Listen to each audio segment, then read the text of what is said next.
All right. 7-0, 4-0 in the ACC.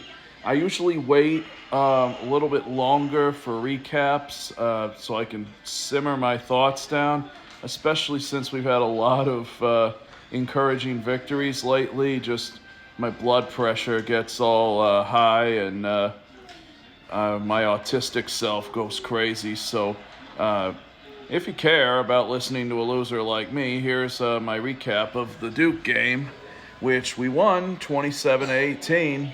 And as of now, we are the only team in the ACC that's undefeated. If you would have told me that back in mid-August, when Brent Key came on the mic stand at the press conference and said that we were nowhere near ready to play a football game, I would have said you were out of your mind. I did not see, at this point in the season, Georgia Tech being the last undefeated team in the ACC, but Louisville got it done against the Hurricanes last night. And, okay, let's get right into it. Noon kickoff at Durham. I think that the first quarter especially went the way that we all assumed it would. Duke would come out fast. They'd get yards. Mensa, he put together a great first drive, just pitch and catch down the field. And look, guys, we're a bend don't break defense, okay? And for those of you that don't know, that's kind of a zone defense that covers the zone and isn't necessarily man-on-man. I knew we had to play more man-on-man today if we were going to win the game, and we did, and I'm going to get to that. But, hey, I sat through Al Groh's defense. I sat through Ted Roof's defense, okay? And even Tyler Santucci's defense was kind of the same way.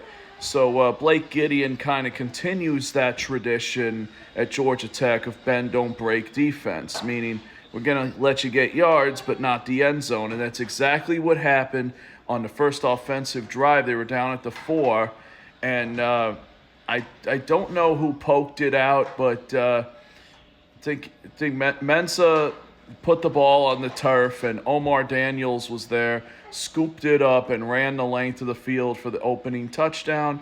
Tech's up 7-0, and right as you thought the air was going to come out of our balloon right away, we're up 7-0.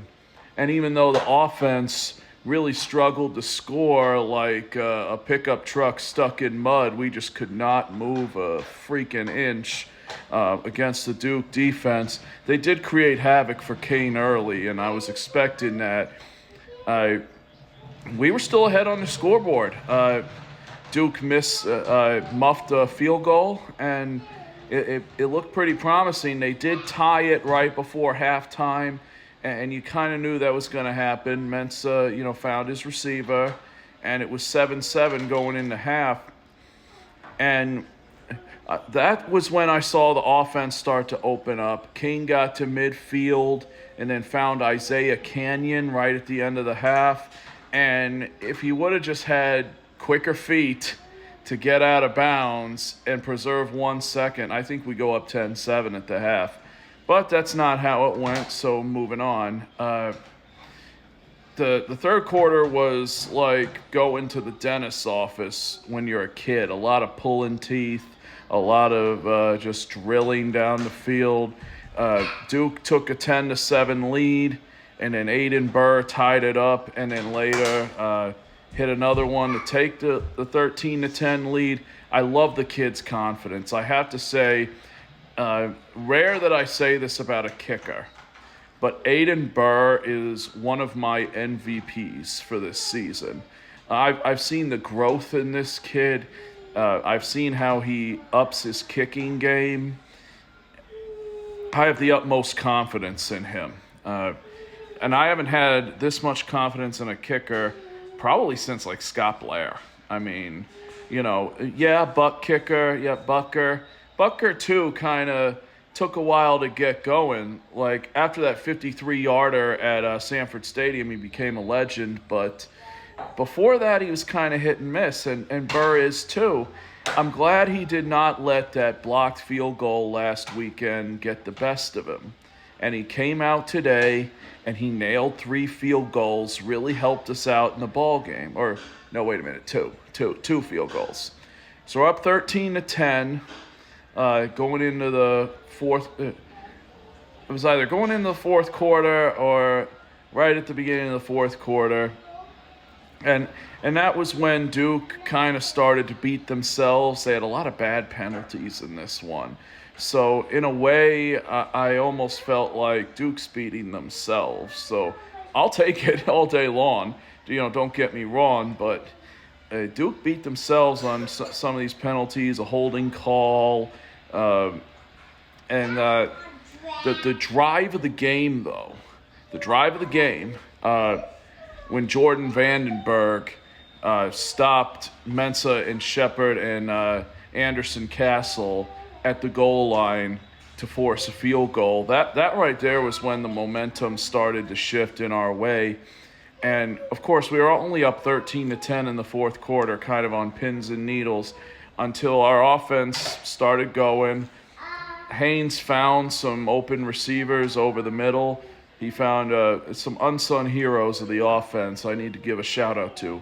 Josh Beetham, I think he's been a wonderful tight end. Luke Harpring, too, Matt's little boy. Feed Luke Harpring. Every time I have seen Luke Harpring play, I don't have anything bad to say about him. He plays a pure game, and he's one of those tight ends that you can rely on. It's like when the Falcons had Tony Gonzalez. You just know he's going to make the catch. So I want to see Buster use him some more. That's just my honest opinion. So Luke Harpring, great job. Jordan Allen, too, is another unsung hero. But the one that scored, Malachi Hosley, with that little spin cycle move, brilliant. And that's pretty much when we called game. It was 20-10, and we were looking good, got another defensive stop. And then Haynes runs in the end zone. We're going to win.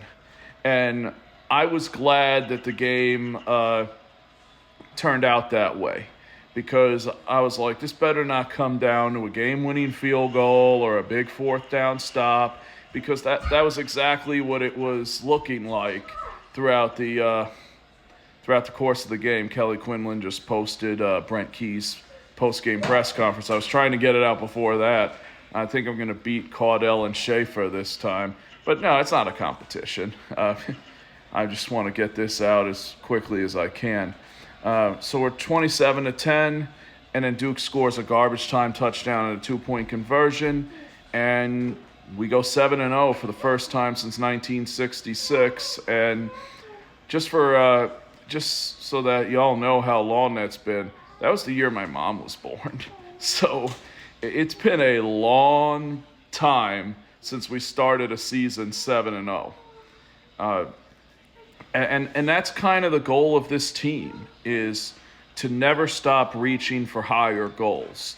We're not satisfied with beating Clemson. We're not satisfied with going 6-0.